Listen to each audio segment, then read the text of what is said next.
Thanks again for joining me and for buying a copy of Multiply, Divide, and Conquer. I appreciate it.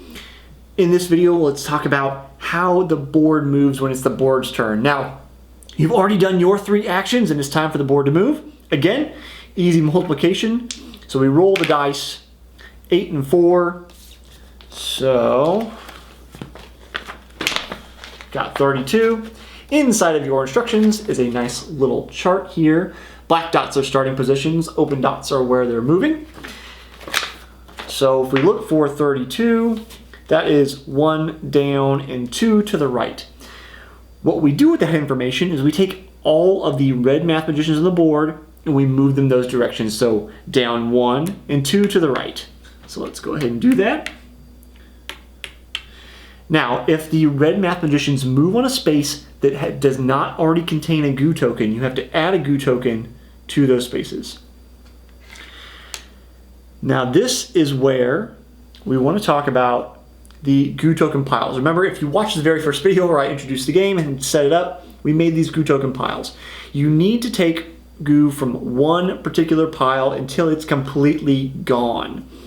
And that is because it affects the board's turn.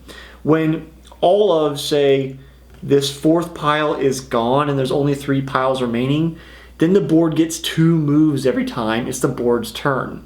That's why it's important to clear goo off of the board and not allow it to pile up, because if you do, the board gets more turns, they can spread more goo and cause more chaos.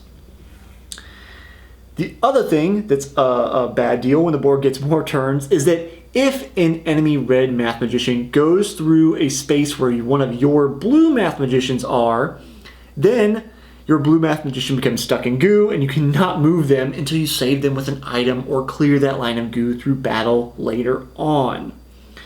That's the basics of the board's turn. All you have to do is consult the chart after you've done your multiplication, move the pieces, add the goo, and you're ready for your turn again. So if you are checking out this video after my previous one and you haven't yet figured out how to do all the battles, head over to that. Otherwise, you've got the basics of the game down. As I mentioned before, if you have any questions, please email me. My name's Jesse. My email is funkj@davinci'sroom.com, FUNKJ@davinci'sroom.com. I'll see you in the next video, or hopefully you can enjoy the game.